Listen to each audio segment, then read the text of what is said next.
July 22nd, 2012, Sunday. Welcome to Sydney. Local time is 02:53, a different voice said over the intercom. It's 3 in the morning here?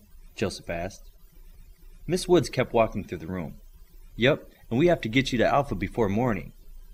As they neared the end of the room, one of the large doors opened and a man dressed as a tech came through. Good morning, Miss Woods. Your Sparrow is prepared and being moved to the launch bay. This way, please, he said as he started walking down the hallway. Can I help you with your case? He said to Joseph. Joseph didn't think the suitcase was that heavy, but he let the tech take it anyway. Thanks. Joseph watched the man struggle with it a little bit more than he did. They walked through the very quiet corridors to an elevator that took them to the top floor. When the elevator opened, the tech led them to their hangar and the Sparrow. The Sparrow looked like a minivan. Miss Woods, please tell me what a minivan is doing in the launch bay, Joseph said in a stunned voice. What kind of car does your mother own? A minivan? Right, millions of people do. That's why we make Sparrows look like minivans. Miss Woods opened the door to the minivan and sat down. She then placed her hand on the steering wheel. Joseph saw something glow under her hand.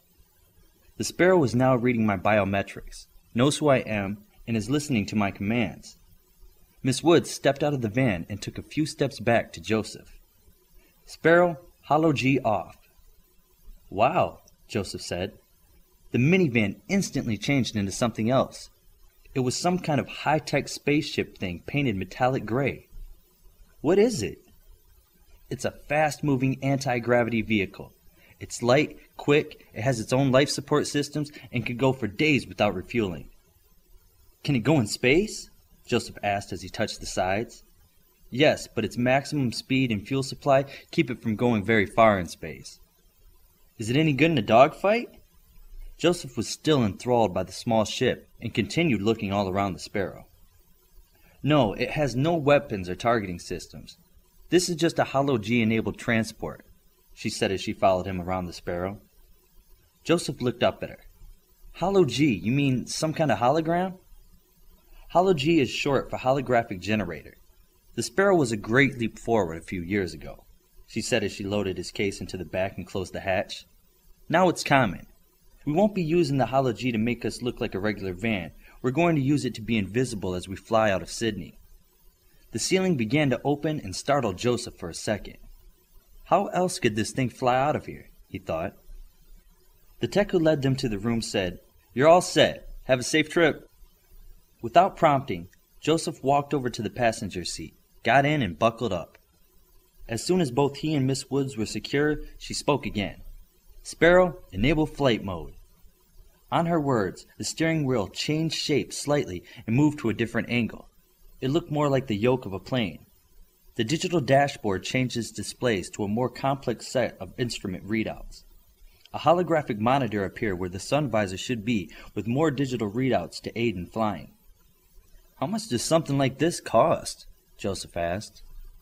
Miss Woods engaged the control and machinery started to hum. That's an excellent question, one we will never know the answer to. The HU does not sell technology that members come up with, nor do we share with the military of any one government. The craft started to lift off the ground and then hung about 6 feet off the ground. Sparrow, engage Holo G as cloak.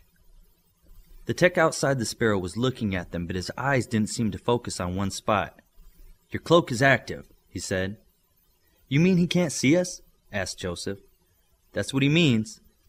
Miss Woods manipulated the controls and the craft rose straight up and out of the roof of the building. As they gained altitude, the Sparrow started moving forward, then turned and accelerated. Joseph was watching the controls and read the readout. We are heading northeast. How far? Into the middle of nowhere, the best place to hide, Alpha. Joseph marveled at how fast the city lights below them started to fade behind them. How fast are we going? We are traveling just below the speed of sound, about 700 miles an hour. If we break the sound barrier, someone could track us by noise, she said casually. Who in the HU says you can't share this with other people or the American military? 2 rules. One is an HU rule for giving advanced technology to civilians.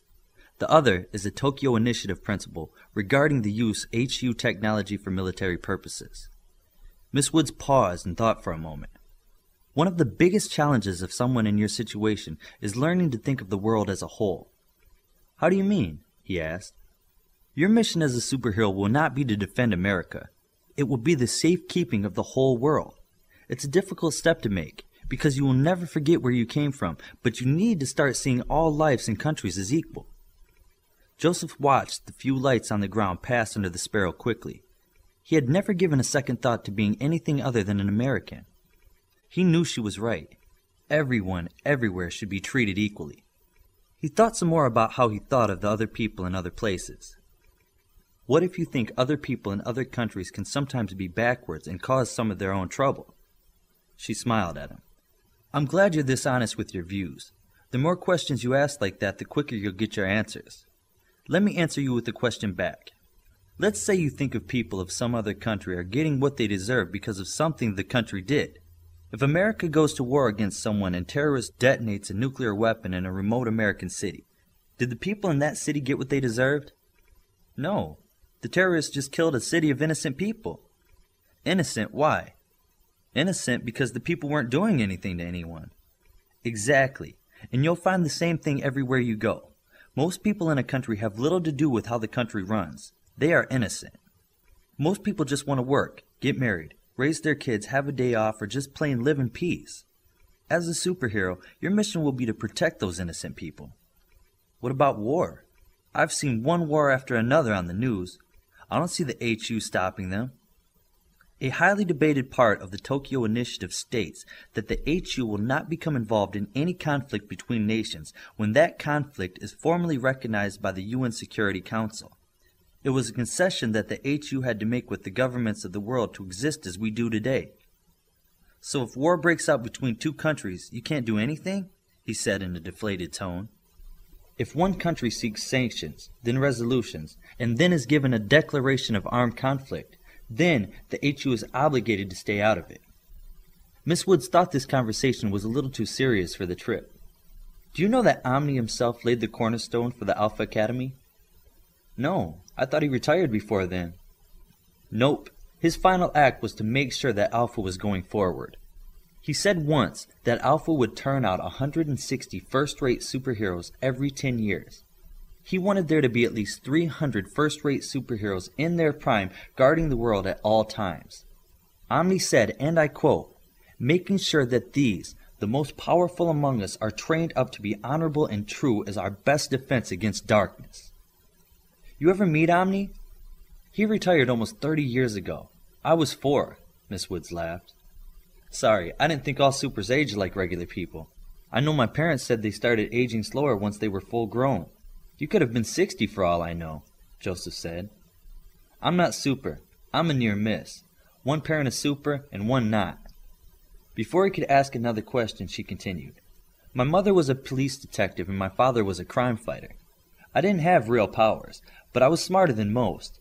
The HU was my way to help and be involved. Define crime fighter. Crime fighter, city protector, guardian, superhero, or hero, all describes the same type of job. The difference is when they were and their power level. Before the Alpha and Beta Academies, there were the apprenticeships. A long time ago, a young super had to find someone to teach him the trade. When things became more organized, a young super was placed with someone who had similar powers and abilities. During those times, you called yourself whatever you wanted. Now, it's pretty much defined that superheroes go to an academy. A crime fighter, city protector, or guardian, or whatever can still exist. They just didn't go to an academy. Some of them develop relationships with the HU, some don't. Hero has just become a generic definition. Kodiak is a superhero, but he didn't go to an academy, he said plainly.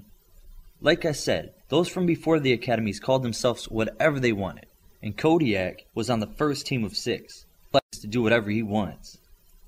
What about the other 5 that were on the same team? No one has heard from Omni since his retirement. The others didn't get that lucky. Miss Woods became silent while thinking of the fate of the first team. Joseph looked out the window at the sky and stars. Common. She called this common. Will I ever think this is common? Joseph thought.